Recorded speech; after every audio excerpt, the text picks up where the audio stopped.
Olá, bem-vindos ao sétimo vídeo do canal 1001 Projetos. Vamos começar aqui uma nova série, agora com entrevistas, a que apelidamos Sem Cortes, exatamente porque pretendo que sejam conversas apenas com duas regras. Por um lado, que seja uma conversa informal, como se fosse uma conversa de café, e portanto sem grande rigor ou sem grande exigência formal. E por outro lado, tudo aquilo que for dito vai ser transmitido. O vídeo não vai ter cortes e por isso chamamos de Sem Cortes. Quem é que será o primeiro convidado desta série? Será o Guilherme Pereira Lima. E vou-vos contar já de seguida quem é o Guilherme, o que faz e porque é que eu o convidei. O Guilherme é um profissional com mais de 35 anos de carreira, essencialmente na área de megaprojetos e de PMOs. Ele trabalhou na África do Sul, na Argentina, na Austrália, no Canadá, no Equador, nos Estados Unidos e muito tempo no Brasil em megaprojetos. Foi um ator-chave, por exemplo, na construção de minas da Amazónia por parte da Vale, uma conhecida mineradora a nível mundial. Já foi autor de 4 livros, é professor neste momento e fez a sua formação essencialmente na área de engenharia civil e de análise de sistemas e de gestão do conhecimento.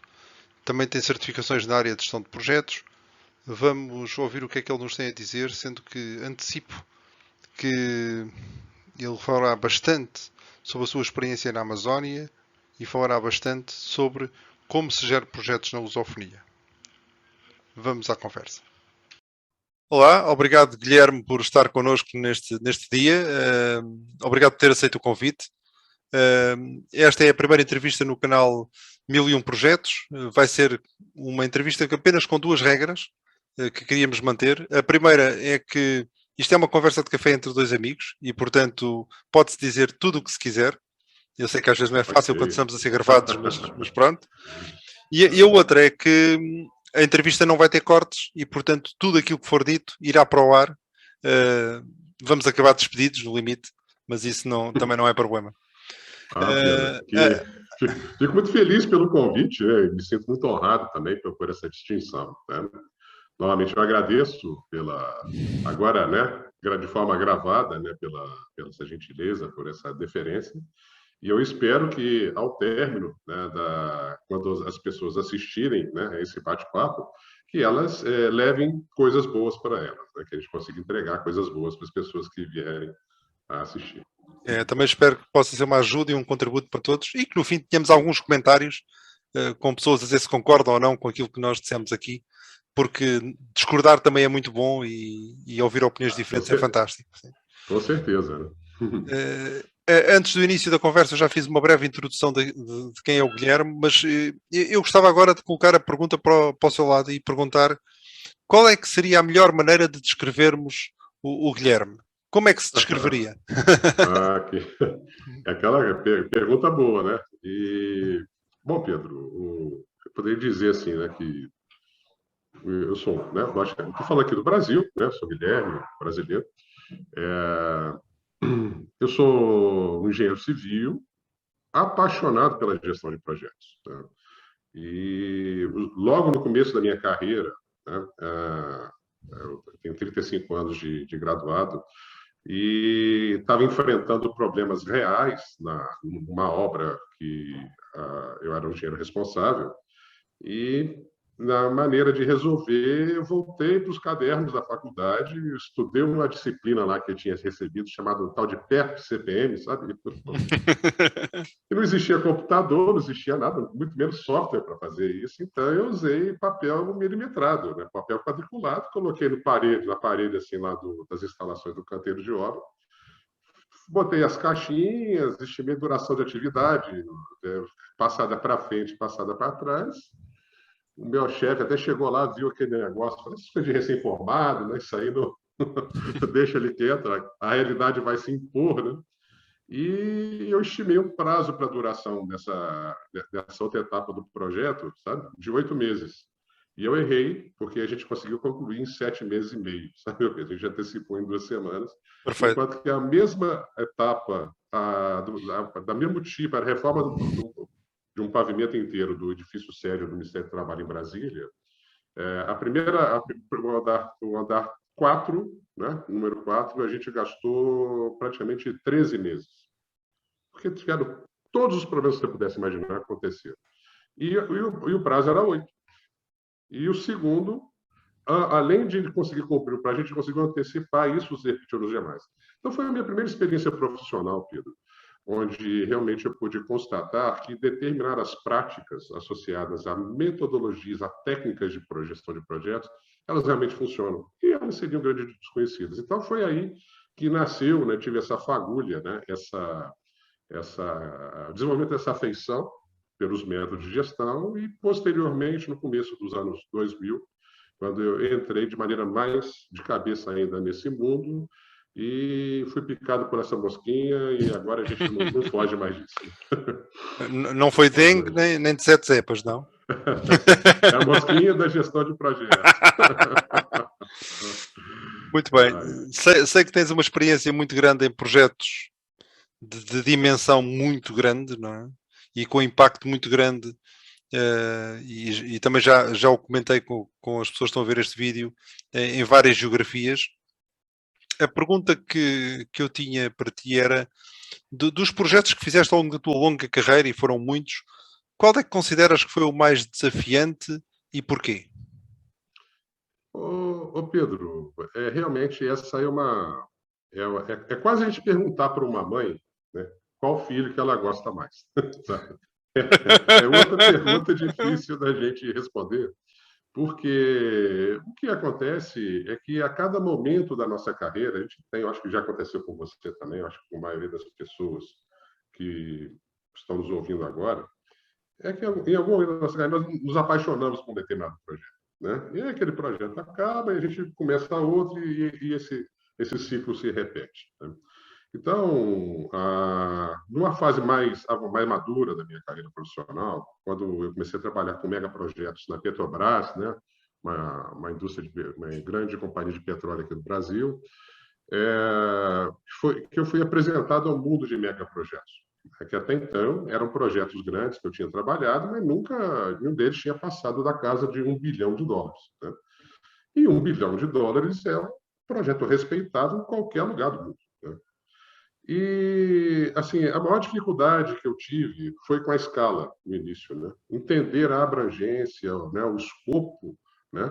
É tão grande num projeto desse, tem tantos atores envolvidos, tem tantas fases envolvidas, que isso nos desafia intelectualmente, né? Porque, além do trabalho muito intenso de conseguirmos desenvolver um bom nível de conhecimento de cada etapa, de cada pedacinho, né? É como se fosse um grande mosaico, e cada pecinha desse quebra-cabeça a gente tem que ter um conhecimento muito profundo em como que ele se relaciona com os demais.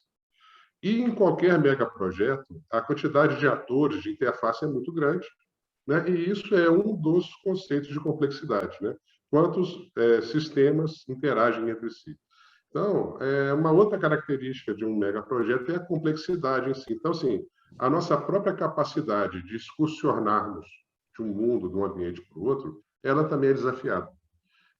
Tanto pelo conhecimento geral que nós temos que desenvolver, né, sobre como cada pecinha funciona, como também a nossa capacidade de identificar quais práticas e quais métodos, quais conceitos de gestão de projetos são aplicáveis naquele contexto que nós estamos, né? Porque não existe essa regra que uma metodologia, uma prática funciona sempre para tudo, né? Isso aí é uma grande ilusão, né? Então, esse fato então, de ter tantos atores foi minha primeira grande paixão, quando assim, né? Com megaprojetos.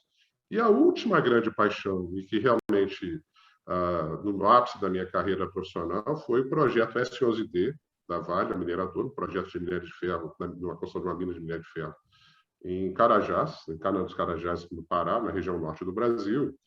Eu fiquei 2 anos nesse projeto como gerente de planejamento e controle. E a grande inovação desse projeto é que ele não teria caminhões fazendo o transporte do minério até a chamada usina, né? Sim. Tem um negócio chamado britagem, né? Ou seja, pegar aquelas pedras, né, que foram explodidas lá na mina, carregar um caminhão, levar para a usina para fazer a britagem primária. E, na realidade, esse projeto pega a britagem primária e leva essa britagem primária para dentro da mina, eliminando a figura dos caminhões. E esse minério britado, um diâmetro menor do que 20 centímetros, que seria as peneiras, né? Ele é carregado num sistema de correias relocáveis, e essas correias de longa distância, o transportador de correio de longa distância, os TCLDs, levam ao longo de quase 9 quilômetros esse material para a usina. Então, nunca no mundo havia se feito um projeto de minério de ferro com essa escala, quase 100 milhões de toneladas por ano. E para você ter ideia, Pedro, só a parte do CAPEX da mina era 4,7 bilhões de dólares. Né? O CAPEX da usina era 4,5 bilhões de dólares. E ainda isso, né, ainda tinha um ramal ferroviário de 100 quilômetros, novo, interconectando essa planta na estrada de ferro Carajás, que leva esse minério até o Porto da Madeira. Ponta da Madeira, que é um porto marítimo da Vale, também lá na região norte, já na linha do Equador, que é muito próximo dos mercados europeus, norte-americanos, e a passagem pelo Canal do Panamá para ir para a Ásia. Então, assim, esse projeto em si foi o ápice da minha carreira em termos de complexidade, de escala, de dificuldade. No pico da obra, por exemplo, a gente teve quase 18 mil pessoas no mesmo dia na obra, em uma cidade que tinha 22 mil habitantes.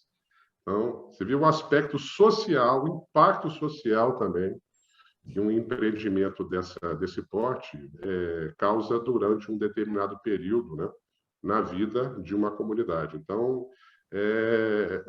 são dificuldades multidisciplinares, cada uma, a parte social, a parte ambiental, a parte da saúde, né, e segurança de cada trabalhador, né, as dificuldades logísticas, né, a gestão de riscos, inclusive, a gestão do CAPEX, a gestão do cronograma. Então, foi uma grande escola. Sim, Né? E, sim. logicamente, tivemos algumas dores também ao longo do caminho, mas isso faz parte do nosso projeto de aprendizagem. E isso foi feito numa zona remota, não é? E num clima tropical. Uhum. Porque estamos a falar numa zona bastante úmida. Dentro da Amazônia. Né? Sim. É dentro da Amazônia que aconteceu, né? A Amazônia brasileira. Né? A gente chama aqui de Amazônia legal, né? Porque, logicamente, a Amazônia tem outros 9 países, né, da região. Sim, sim. Mas dentro da Amazônia legal, então, o que acontece? É uma característica climática, né, que também é uma restrição que nós temos que considerar nos nossos planejamentos, pois praticamente assim, de novembro até abril, ou seja, praticamente 6 meses do ano, né, as chuvas são muito intensas. Então, determinados tipos de trabalho, por exemplo, um trabalho em terra, terraplanagem, isso não existe. Né? Então, nós temos que adequar as atividades ao clima. E determinados tipos de atividade, a gente tem umas janelas de 4 ou 6 meses por ano só para fazer. Então, isso aí é um outro ingrediente que nos desafiava na hora de elaborarmos o planejamento e também de executar, né, o planejamento de acordo com como ele foi feito. Né? Fico com duas curiosidades. A primeira é quantas pessoas é que estavam na equipa de gestão de projeto desse projeto, se tens ideia? E a segunda era, perante esse ecossistema tão complexo, não é? Uhum. Que tinha por um lado a mãe natureza, por outro lado ser remoto, por outro lado tudo o que tem a ver com o projeto dessa volumetria e de ser único. A minha segunda pergunta era qual é que foi a principal fonte de risco identificada e como é que vocês lidaram com isso? Portanto, qual o tamanho da equipa e depois os riscos? Bom, Pedro, logicamente, num projeto dessa escala, né, com essa proporção, por exemplo, a área, por exemplo, de engenharia, no caso da Vale, ela já tinha a sua equipe de planejamento de engenheiros que faziam os seus trabalhos, e existia um master plan, né, quer dizer, pela parte do planejamento estratégico, e esse master plan colocava determinados limites, restrições, alvos para que o planejamento detalhado atingisse, né? E, então, tinha o planejamento da engenharia, tinha o planejamento, por exemplo, do pessoal da área de compras, né? e tinha a equipe de campo. Uhum. Então, a equipe de campo, nós que montávamos vamos dizer assim, o dashboard da mina. Né? Nós que estávamos lá na frente com um termômetro medindo a temperatura de cada atividade Certo. em relação ao volume, à produtividade. Né? Agora, eu tinha uma equipe, eu tinha 20 pessoas na minha equipe, né? E sendo que, inclusive, pessoas que trabalhavam com a parte de materiais, né? Porque um dos grandes problemas que a gente tem em projetos dessa escala, Pedro, que muitas vezes é subestimado, é o layout do canteiro de obras, né? É todo um sistema de logística que a gente tem que transportar material de um lado para o outro, receber os materiais com segurança, fazer a preservação desses materiais e depois ser capaz de localizar aquela caixinha que tem aquele parafuso para aquele furo oblongo de um determinado equipamento que vai ser montado lá na frente. Percebe Sim, sim, sim, assim, o sim. nível de sutileza? Então, a gestão de materiais em si era um desafio muito grande, que teve que ser realmente lidado com muita paciência, com muito esforço. Né? A integração entre os diversos empreiteiros, né? Pois cada vez que a gente aumenta a quantidade de atores num projeto, né? As interfaces aumentam, o problema de comunicação aumenta, e também começa a existir, às vezes, conflitos de interesse que precisam ser administrados, por melhores que sejam as cláusulas contratuais. Né? Só que ali no calor da batalha, lá no campo, na frente de obra, surgem problemas que nós temos que administrar. Então, era nosso trabalho, como equipe de planejamento, né, do campo, realmente pegar essas informações, botar as pessoas em volta da mesa e buscar uma solução mais adequada possível, né, dentro daquele contexto. Então, Pedro, não dá para falar assim, com certeza. Isso foi o fator de mais risco, ou de mais complexo. Tá? Foram vários fatores complexos por função da escala do projeto, mas ainda assim, um que a gente poderia tentar destacar um pouco mais é exatamente a parte da gestão de riscos. Né? Pois a gente ainda tem um viés otimista. Por mais que a gente tente avaliar as coisas da maneira mais isenta possível, né? As pessoas, elas ficam muito confiantes, né? Não, vai dar certo. E uma coisa que a gente aprende num projeto desse porte, né, Pedro, que fé não é uma estratégia de gestão. Costuma funcionar bem. Sabe? Por mais que a gente reze, né, que a gente faça promessas, né? A gente acaba descobrindo que o que funciona mesmo é o programa bem feito, com recurso carregado, Certo. material de qualidade, mão de obra qualificada, planejamento bem estruturado, sabe? Logicamente, a fé ajuda, né? Tem até uma música aqui no Brasil que fala assim que a fé não costuma falhar, né? Mas a gente tem que reservar, né, esses momentos de fé, eu acho que para outros momentos, né? Sim, sim. Enquanto que Fantástico. Experiência em fantástica. caso de um mega projeto, a gente tem que fazer uso de Eu, eu, outros eu, eu, mecanismos. eu fico agora com uma curiosidade, saltando um bocadinho desse projeto para aquilo que é a tua experiência internacional, Sim. quer no Hemisfério Norte, quer no Hemisfério Sul. Cria-se muito a ideia, existe muita ideia de que os países anglófonos, e estou aqui a pensar especialmente nos Estados Unidos, no Canadá, Uhum. na Inglaterra, na Austrália, que são mais profissionais ou mais efetivos na gestão de projeto que o restante do mundo. A minha pergunta é, da tua experiência, achas que existem realmente diferenças de cultura e de absorção desta experiência e desta forma de gerir projetos entre estes países que mencionei ou outros que te lembres Uhum. e o resto do mundo?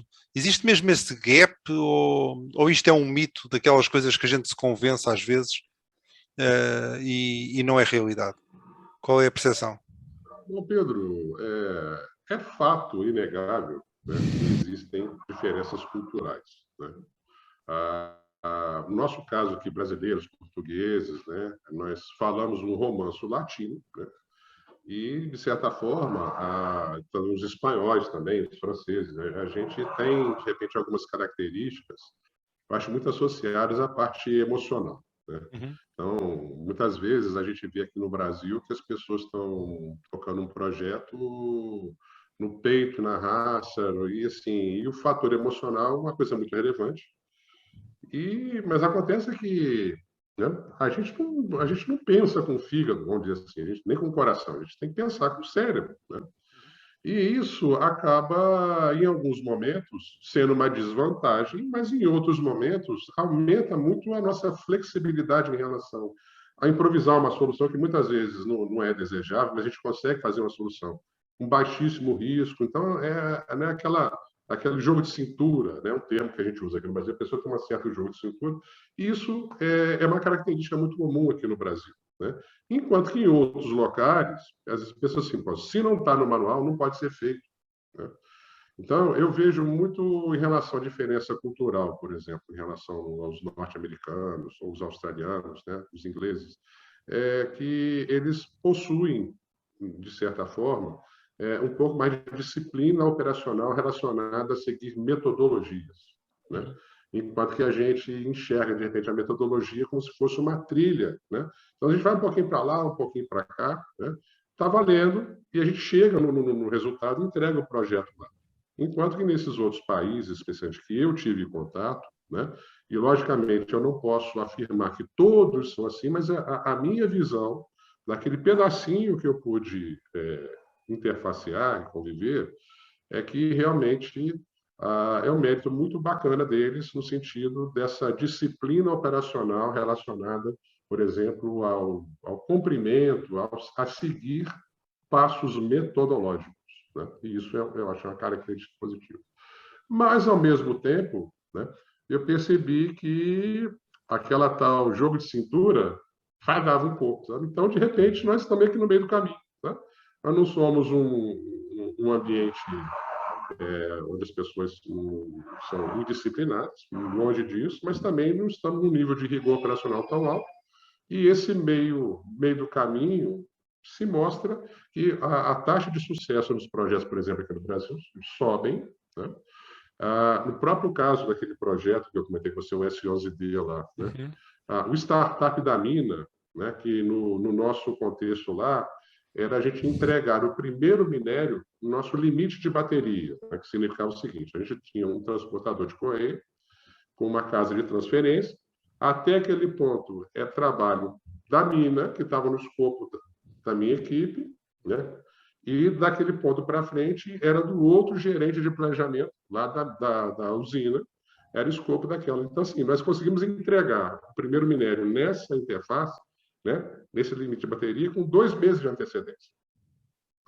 Então, isso aí Não. foi um feito muito importante, né? Que todo mundo celebrou. Então, dessa forma, Pedro, eu acho que culturalmente, né, o fato da gente, de repente, ter um pouco mais de emoção no nosso dia a dia, essa característica nos diferencia dessas pessoas. E, de novo, não é que um seja maior, melhor ou pior, eles são diferentes. E assim a gente vive, a gente toma os projetos e vamos buscar ser felizes, né? Sim. Entendendo as nossas diferenças, né? Eh, o pensamento que me surge e a pergunta que me surge é: eh, achas que essas características que falaste, especialmente em relação aos gestores de projeto brasileiros, é transversal às comunidades que falam português e, portanto, quer os gestores de projeto em Angola, em Moçambique, em Portugal, no Brasil, têm todos essa mesma postura e podemos dizer que há assim uma forma de gerir projetos lusófona, por assim dizer, ou estamos separados e culturalmente são coisas diferentes? O que é que te parece? Pedro, de novo também, a minha experiência é limitada, né? Eu não posso dizer que a minha visão seja o caso base, né? Eu não tenho essa pretensão, né? Mas eu conheço pessoas, inclusive, que já trabalharam com projetos, por exemplo, em Moçambique, em Portugal, né? Logicamente aqui no Brasil, né? E o que eu percebo, por exemplo, relacionado à gestão de conflitos, né? Vamos supor que numa situação era para acontecer uma coisa e aquela coisa não acontece tão intensa. Por exemplo, produzir 1.000, se produz 500. Isso aí pode, por exemplo, produzir um atraso. Sim. Muitas vezes, por exemplo, eu percebo aqui no Brasil, a gente às vezes lida com um pouco mais assim de tato, tal, é uma característica cultural que, de repente, em Portugal as pessoas já falam, mas na hora, gente, tal, aconteceu isso aqui assim, assado. E, de novo, não é que seja melhor ou pior, nada disso. É simplesmente diferente, né? E isso ficou muito patente para mim quando eu estudei o trabalho de um pesquisador chamado Hofstede, né? Ele, se eu não me engano, é holandês, né? Ele fez um trabalho pela IBM no mundo inteiro, assim, que mapeou os princípios. Foi o primeiro trabalho mais seminal em relação a culturas nacionais, né? E aí ficou muito claro essa diferença, distância ao poder, masculinidade, masculino e feminino, e outras coisas, assim, outros parâmetros muito interessantes que nos auxiliam nesse entendimento. E acaba que em projetos de grande porte é comum, inclusive, você ter empresas de outros países, né? Como a gente tinha lá no SD, uma empresa belga que era especialista em movimentações de grandes cargas. E os caras tinham hábitos e formas de trabalhar completamente distintos. E era difícil para o colega lá que fazia a gestão da construção da usina de lidar com essa interface em termos de planejamento. Então, Pedro, eu penso que realmente existem essas diferenças. Nós, lusófonos, a gente trabalha diferente, né? Mas nós temos um fator, eu acho que o próprio fato, né, do nosso idioma, né, na última revisão do idioma, nós estamos em 99,7% de todo do nosso idioma normalizado. Isso eu acho que é uma coisa que nós temos que usar ao nosso favor, no sentido de procurar integrar as comunidades, né? No começo do ano, né, a gente teve aquele workshop de gestão de riscos, né? Uhum, Ah, eu aqui verdade. do Brasil tinha, né? Tinha uma outra pessoa aqui do Brasil também, mas tinham lá mais umas 15, 16 pessoas de Portugal. Tinham 3 pessoas que estavam lá, eu acho, São Tomé e Príncipe, Moçambique, e Angola tinha mais pessoas que estavam na Bélgica, na Suíça, né? Olha a riqueza que a gente teve, né? Quer dizer, um idioma ligando 3 continentes, né? Dentro de um objetivo que é melhorar a qualidade da gestão de projetos, as pessoas se desenvolverem profissionalmente, sabe? Então, eu percebo que existe uma área de oportunidades tão grande para ser aproveitada nesse sentido, que nós precisaríamos, sabe, estabelecer, né, assim, na minha humilde opinião, algumas metas, alguns requisitos, alguns objetivos de curto, médio e longo prazo, objetivando a buscar, né, e aumentar esse nível de integração. Sabe? Eu acho que Uhum. isso aí é patente a ausência de uma coisa mais uniformizada, mas, ao mesmo tempo, eu vejo isso como uma coisa muito bacana para a gente explorar e resolver. Achas que isso seria determinante no desenvolvimento da economia dos diferentes países lusófonos? Ou o que é que te parece? Sem dúvida, Pedro, porque o que ocorre?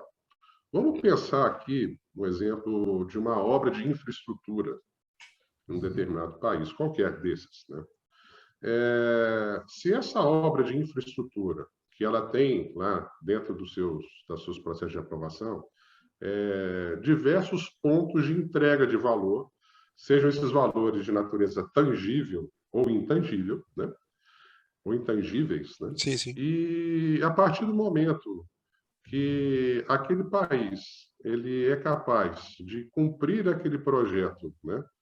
Em relação a custo, entregando todo o escopo, né, tudo que foi realmente planejado, e respeitando prazo e qualidade, que é realmente um desafio muito grande, né, o que vai acontecer é que, como não houve estouro, né, não vai ser necessário parar nenhum outro tipo de projeto para poder custear esse deslize que aconteceu.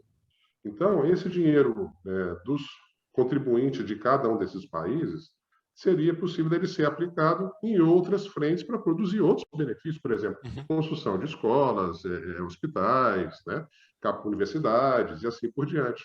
Então, como a disciplina de capital é um requisito super importante, seja iniciativa privada, mas seja também nas iniciativas governamentais, a gestão de projetos talvez seja o ferramental que mais têm potencial de causar um efeito positivo nessa entrega de valor e nesse atendimento aos requisitos de projetos, por exemplo, de infraestrutura, como de outras naturezas, como qualquer país executa. Então, eu acho que, sendo bem disciplinado esse esforço, a entrega de benefícios é patente e vai ser visível e vai ser muito claro.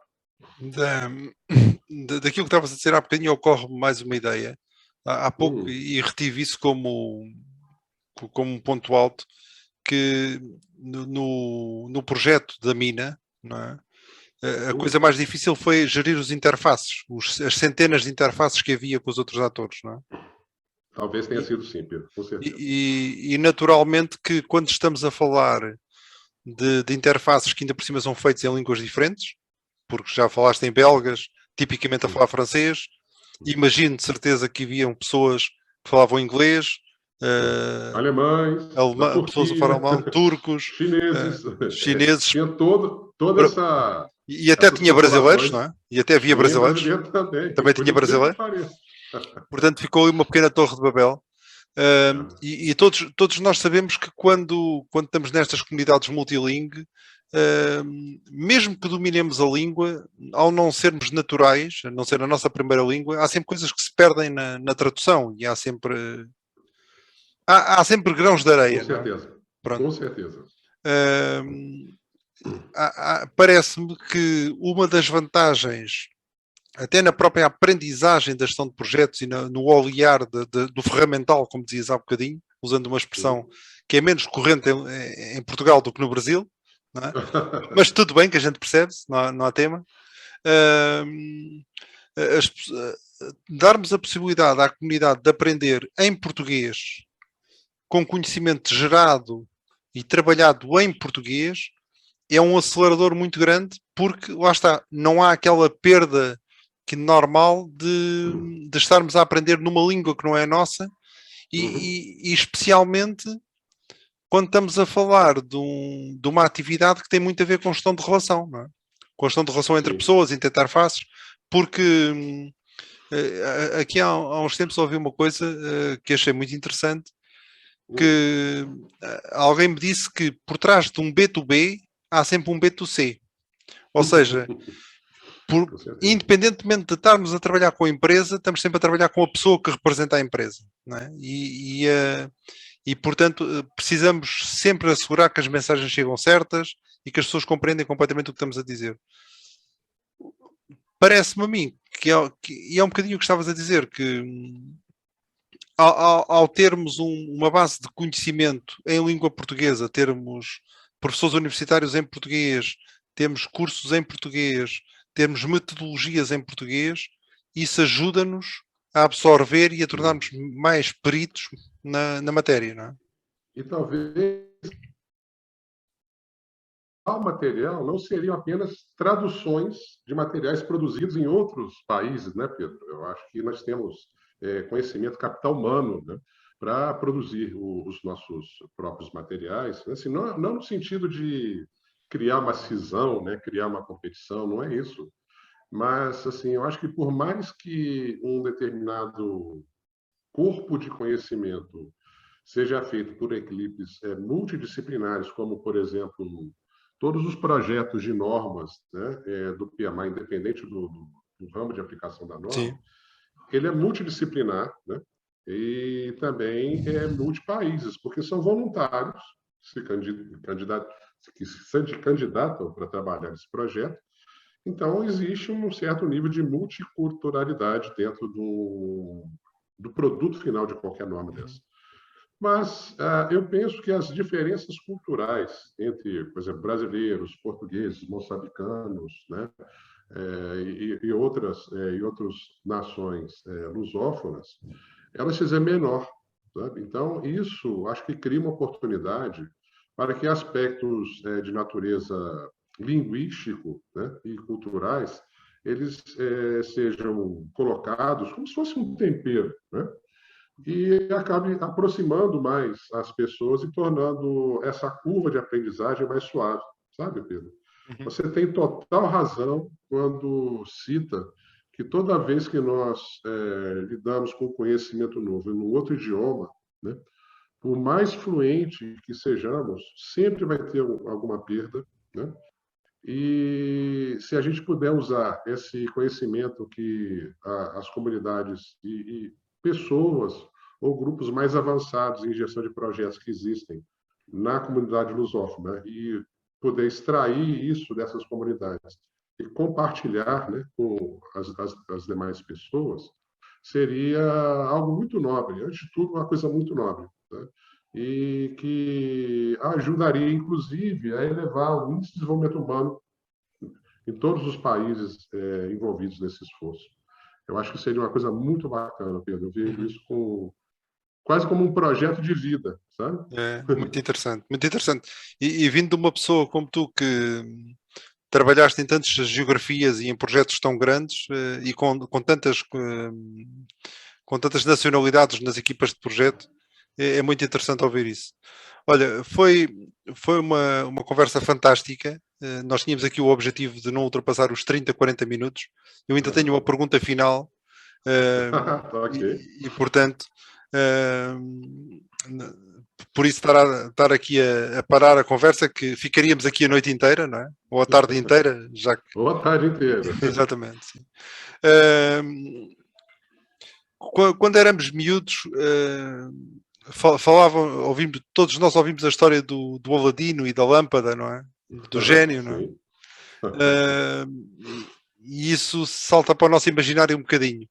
O que eu queria te propor era que pensasses um bocadinho que tens agora a lamparina do gênio na mão e que tens direito a um desejo, e a minha pergunta é se, se pudéssemos tomar uma medida, tomar uma ação para desenvolver, para melhorar a gestão de projetos no mundo, na lusofonia, no Brasil, como entendas, qual é que seria assim o pedido que farias ao gênio? O que é que tu achas que seria? E isso é porque a gente é amigo, né? Se vê uma pergunta dessa, né? Imagina se você não gostasse de mim, né? E eu também não gostar de você. Ai, ai. Obrigado. Valeu aqui, ó, a coraçãozinho.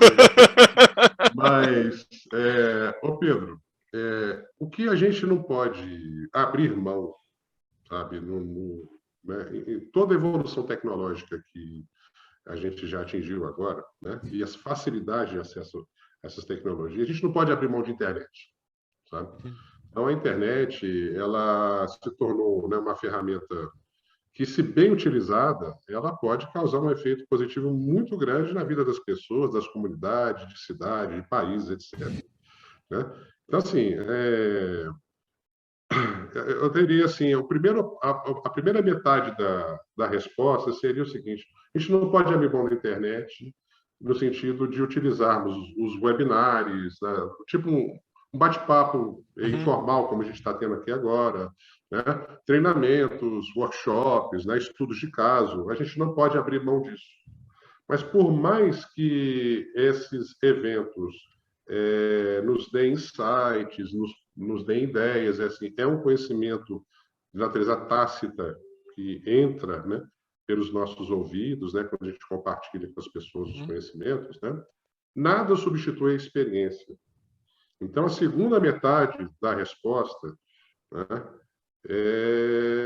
o meter a mão na massa. Então, é o on-the-job training, né? Ou seja, as pessoas elas precisam ser expostas aos conhecimentos no sentido de formar, né, conceitos, práticas, mas elas têm que meter a mão na massa e lá na frente lidar com os conflitos que surgem, as diferenças de opinião, a resistência à mudança das pessoas, ao ambiente que, de repente, conspira contra uma determinada entrega do projeto que a gente tem que fazer. Isso é fazer a gestão.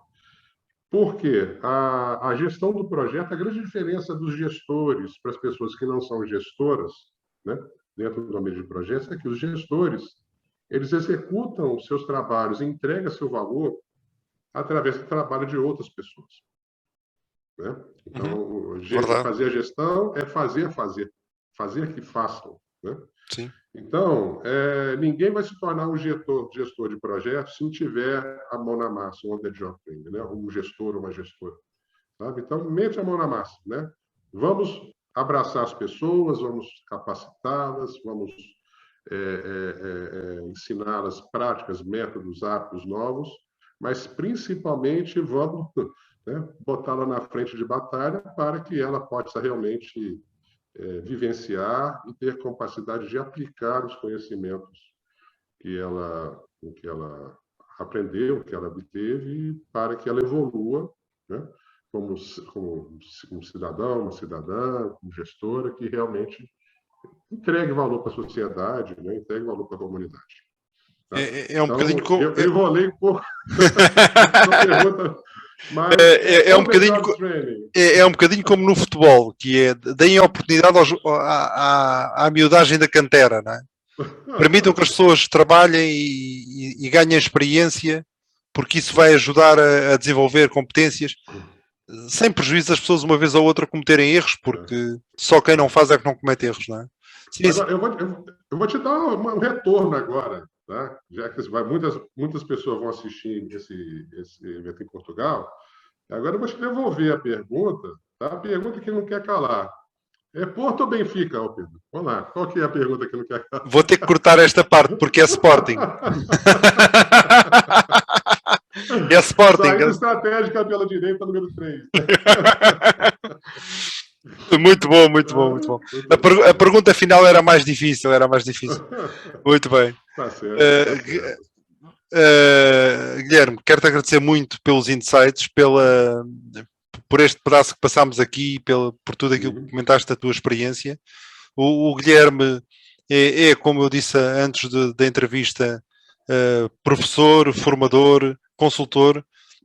Sugiro que vão ao LinkedIn dele, vou deixar a seguir também o LinkedIn. Que criem rede, é uma coisa que eu tenho insistido nestes vídeos, para que criemos comunidade e para que nos ajudemos uns aos outros, porque estas partilhas... Networking é essencial.